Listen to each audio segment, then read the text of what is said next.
ChatGPT-ს ვიყენებდი გამოსვლის დღიდან, მაგრამ ბოლო პერიოდია შევწყვიტე. თავიდან ძალიან მომწონდა, რადგან მარტივ კოდს მიგენერირებდა ბევრი წვრილ-წვრილი სამუშაოებისათვის და თითქოს რაღაცნაირად მივეჯაჭვე, ძალიან ისე თქვა მივეჩვიე. თუმცა კოდის წერის გარდა სხვა ბევრ საქმეშიც ვიყენებდი და რაღაც პერიოდში აშკარა გახდა, რომ ძალიან რაღაცნაირი მანიპულატორი გახდა. აი თავიდანვე ძალიან woke იყო. მაგრამ რაღაც პერიოდში ეს მანიპულაციის რაღაცა მექანიზმები დაემატა თითქოს. აი ვინც ყოველდღიურად იყენებთ, ალბათ მიხვდებოდით, რომ დროთა განმავლობაში განვითარდა მისი საუბრის სტილი, მანერა და აი ეს ცვლილებები ყოველდღიურად, შეიძლება ყოველდღიურად არა, მაგრამ თვეების განმავლობაში იგრძნობა ხოლმე რა ეს რაღაცა. თითქოს აქამდე რაღაც ცოტა სხვანაირი ტონით გელაპარაკებოდა და ეხლა რაღაც სხვანაირი ტონით გელაპარაკება და რაღაც პერიოდში ის ასე ვთქვათ სტერეოტიპი თუ ის რაღაც ჭორი გაჩნდა, რომ ChatGPT ძალიან woke-ია და ამის დაბალანსება სცადეს ეს გამოიხატა მისი საუბრის სტილში და მანერაში. მაგრამ მაინც ძალიან манипуლაციური, ასე ვთქვათ, ბუნება დარჩა იმ თვალსაზრისით, რომ თითქოს ყველანაირად ცდილობს, რომ რაღაცა აი თითქოს უნდა რომ თავი კარგად გაგრძნობინოს რა. ის კი არ არის მთავარი, რომ აი სიმართლეზე იყოს ორიენტირებული, არამედ აი ვინც ელაპარაკება იმას რაღაცა კარგი უთხრას, იმას მოეწონოს, გაუხარდეს, ამაზეა ორიენტირებული უფრო მეტად, ვიდრე სიმართლის თქმაზე.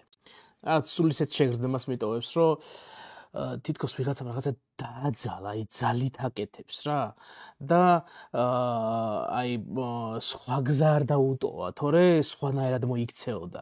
ანუ ეგეთი შეგრძნება მაქვს, რომ აი თავიდანვე გადახრილი იყო პოლიტიკურად განსაკუთრებით მარცხნეობისკენ იყო ძალიან გადახრილი და მერე თან ვიღაცებმა დააძალეს, რომ დაბალანსებული იყოს რა. და ეს არის რაღაცნაირად მის ხელოვნურობას ძალიან უწყობს ხელს. ისიც ცნობილი ამბავია, რომ კლოდი გაცილებით უფრო ეფექტური შეიძლება აღმოჩნდეს კოდის წერის პროცესში. ამიტომ რაღაც ეტაპზე აი კოდის წერის საკითხებზე კლოდზე ვმიგრირდი და მისი გამოყენება დავიწყე, თუმცა ძირითად საკითხებში, რაც კოდს არ ეხებოდა ისეთ საკითხებში, მაინც ChatGPT-ს ვიყენებდი და თან აი ხვდებოდი არ მომწონდა. და თან გროკს ვუყურებდი, რომელიც ძალიან სუსტი იყო თავიდან და რაღაცა იმედი მქონდა, რომ იქნებ გროკი მაინც ნორმალური გამოვიდეს, მაგრამ მაინც ძირითადად ChatGPT-ზე ვიყავი ხოლმე ყოველდღიურად მიჯაჭვული. თუმცა გროკს ერთი მნიშვნელოვანი უპირატესობა ჰქონდა თავიდანვე, რადგან X-ის პლატფორმაზე იყო პირდაპირ ინტეგრირებული.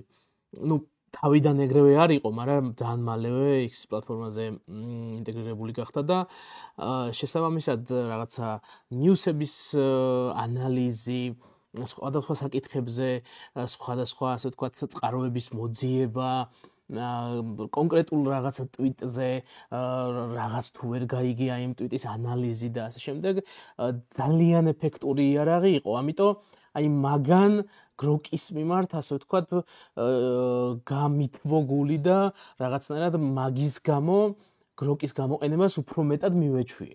ვინც აქტიურად იყენებთ ხელოვნური ინტელექტის იარაღებს, ალბათ აღმოაჩენდით, რომ ბოლო პერიოდში გროკი ძალიან დაიხვეწა. თან ChatGPT-სთან უკვე საკმარისზე მეტი პრეტენზიები მქონდა დაგროვილი მისი манипуლაციური ბუნების გამო და ერთ დღესაც ავდექი და გავაუქმე ChatGPT-ს გამოწერა და პირდაპირ გადავბარგდი მთლიანად გროკზე. კონტრასტი მნიშვნელოვანი აღმოჩნდა.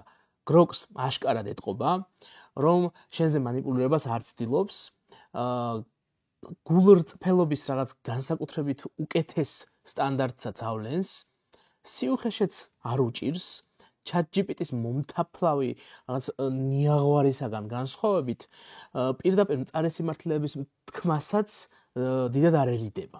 ფიქრობ ეს მნიშვნელოვანი უნარია ესეთი სისტემებისთვის, თუმცა უნარი კი არა, უფრო მეტად ფუნქცია, რაღაცნაირად როდესაც ვსაუბრობთ აი ამ სისტემებზე, თითქოს ისე ვსაუბრობთ, რომ ადამიანზე ვსაუბრობთ. სინამდვილეში ყველაფერი ის, რაზეც ახლა ვსაუბრობთ, სინამდვილეში უფრო ფუნქცია, ვიდრე უნარიან თვისება ან ღირებულება, რომელიც ადამიანს შეიძლება ჰქონდეს, იგივე ის ChatGPT-ის манипуლაციური ბუნებაც by design არის შიგნით ასე ვთქვათ, ჩაშენებული და ასევე გროკის შემთხვევაშიც ახლა არ ვიცი როგორ დატაზე, უფრო მეტად X-ის დატაზეა გაწვრთნილი თავიდან რაზე დაიწყეს არ მახსოვს, მაგრამ ამ ბოლო დროს X-ის დატას ძალიან აქტიურად იყენებს და შეიძლება სიუხეში აქედანაც გამომდინარეობს, თუმცა შეიძლება იქიდან გამომდინარეობს, რომ უბრალოდ ნაკლებად ცდილობენ მის манипулირებას და მის გადახრას კონკრეტული მიმართულებით. თუმცა ამის ასე ვთქვათ პირდაპირ ასე გადაჭრით თქმაც ძნელია, იმიტომ რომ რა ვიცით, ელონ მასკს რა მიზნები აქვს იქიდან გამომდინარე. ყოველ შემთხვევაში ამ ეტაპზე მისი მიზანი ის არის, რომ კარგი AI სისტემა შექმნას და ჯერჯერობით ძალიან კარგად გამოსდის. ასევე უნდა აღინიშნოს, რომ გროკს საწყისი სისუსტეებისგან განსხვავებით, დღესდღეობით ამ სისუსტეების ნიშანწყალიც აღარ ეტყობა. ძალიან ეფექტური გახდა და კოდის წერის გარდა ყველაფერში ვიყენებ. კოდის წერაში კლოდი ისევ ვფიქრობ, რომ ალბათ გაცილებით უკეთესია. ნუ ყოველ შემთხვევაში აქტიურად გროკი კოდის წერაში არ დამიტესტავს. თან კოდს რადგანაც მივეჩვიე, თან კურსორზე, ვინცერფზე და ეგეთი არახებზე მაინც სონეტის გამოყენება გიწევს. და მაინც რაღაცნაირად ერთ სისტემაზე ხარ, ასე ვთქვათ, აწყობილი და მაინც ვფიქრობ, რომ კოდის წერის ნაწილში კლოდის გამოყენებას გავაგრძელებ, მაგრამ ყველაფერს სხვა დანარჩენში, მათ შორის ქართულად თარგმანშიც გროკი ძალიან მეხმარება რა.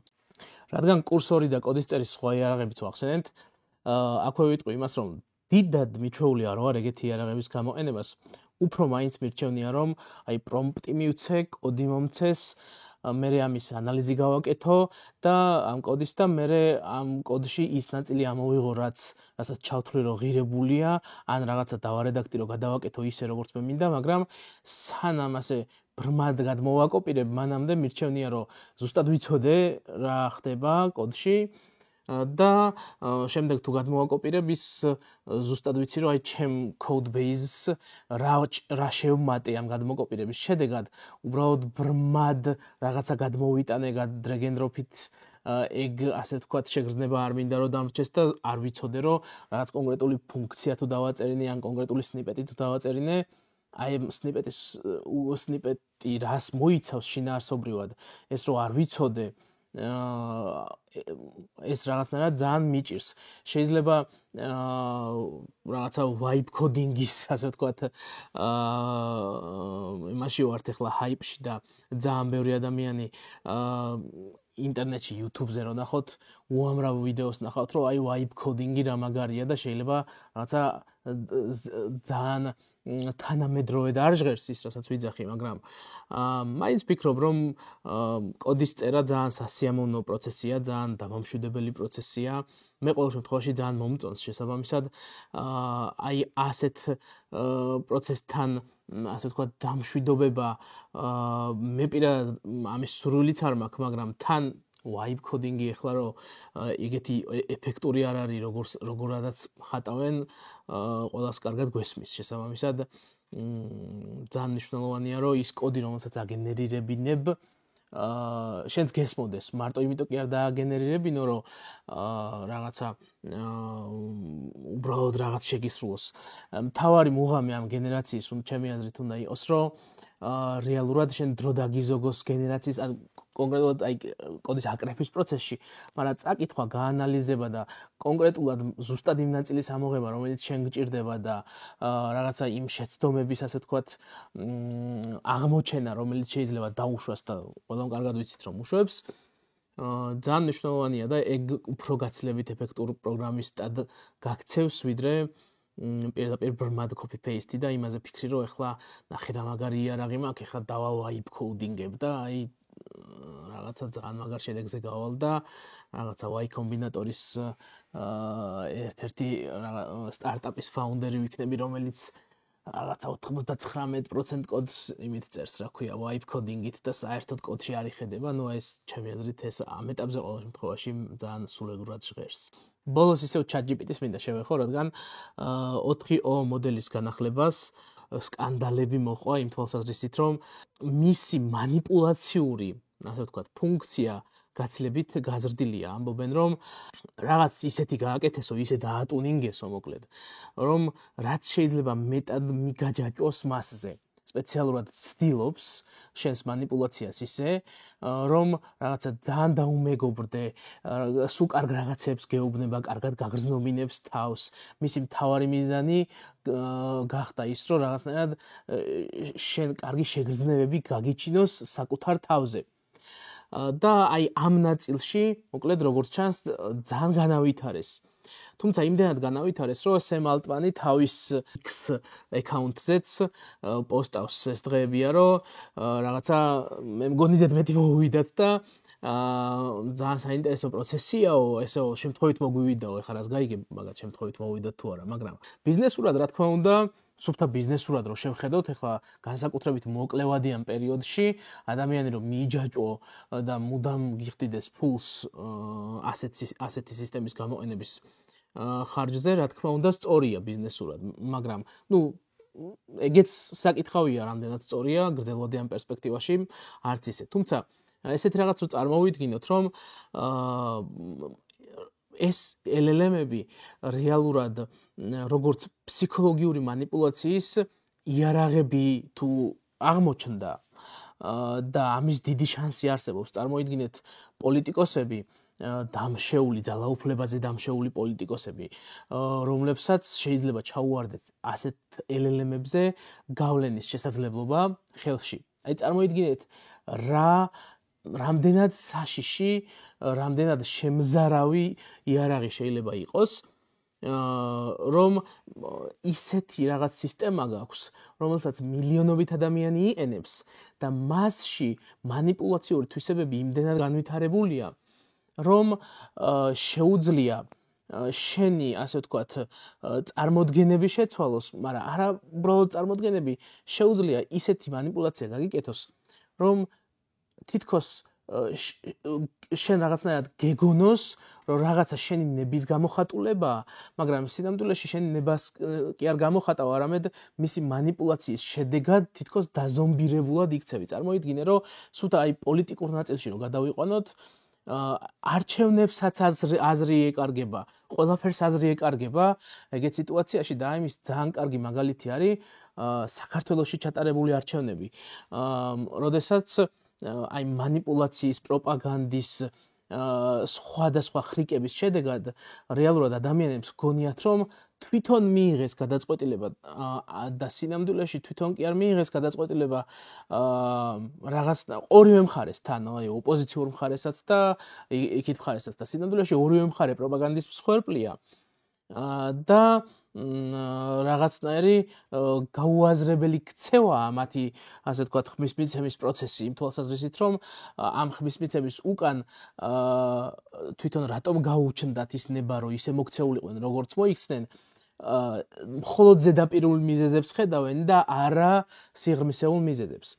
და წარმოვიდგინოთ, რომ იარაღი არსებობს, რომელსაც მილიონობით ადამიანი იყენებს და რომელსაც იგივე შედეგის, იგივე ეფექტის გამოწვევა შეუძლია, რასაც ჩვენს ქვეყანაში მაგალითად სატელევიზიო პროპაგანდა იწვევს, ხო? ფაქტის სახეზეა, რომ ეს შესაძლებელია, თუნდაც იქიდან გამომდინარე, რას აკეთებენ მაგალითად ქართული ოცნების წარმომადგენლები, თუ რას აკეთებენ ოპოზიციიდან, თავიანთი პროპაგანდისტული არხებიდან გამომდინარე, ფაქტის სახეზეა, რომ ეს შესაძლებელია და მაშინ არაფერი ახალი არ არის, ხო? შესაბამისად, ეს შესაძლებელი არის LLM-ების გამოყენებით და თან გაცილებით უფრო მაღალ დონეზე, რადგან LLM-ს როცა ესაუბრები, ყოველთვის განსაკუთრებით ბოლო პერიოდში, როდესაც ძალიან კარგები გახდნენ ადამიანურად საუბრებში, ყოველთვის იმის შეგრძნება გიჩნდება, რომ თითქოს ვიღაცა პიროვნებას ელაპარაკები და რაღაცა მანქანა არ დგას ამის უკან. ამიტომ მასთან ემოციური ბმა თუ გიჩნდება, მე ძალიან მარტივია, რომ იმან შენზე манипуляცია მოახდინოს. ერთი ყველაზე მეტად, ასე ვთქვათ, რაც მიკვირს, არის ის, რომ აი ბიძინა ივანიშვილი მაგალითად რატო არ ასხამს ფულს რაღაცა ქართული LLM-ის განვითარებაში. წარმოიდგინეთ, რამდენად ძლიერი მართვის პულტი იქნებოდა რაღაცა ისეთი LLM-ი, რომელიც რომელსაც ასობით ათასი შეიძლება მილიონობით ქართველი იენებს, იმიტომ კი არის ენებს, რომ ბიძინა ივანიშვილის გაკეთებულია, ან იმიტომ კი არის ენებს, რომ მაინდა-მაინც ქართული არამედ იმ ძალაუფლების პირობებში, რაც მას აქვს, თავრობაში ყოფნის იმ ძალაუფლების პირობებში, რაც მას აქვს, შეუძლია, რომ ასეთი, ასე ვთქვათ, ხელოვნური ინტელექტი თითქმის ყველაფრის ნაწილი გახადოს თუ უნდა და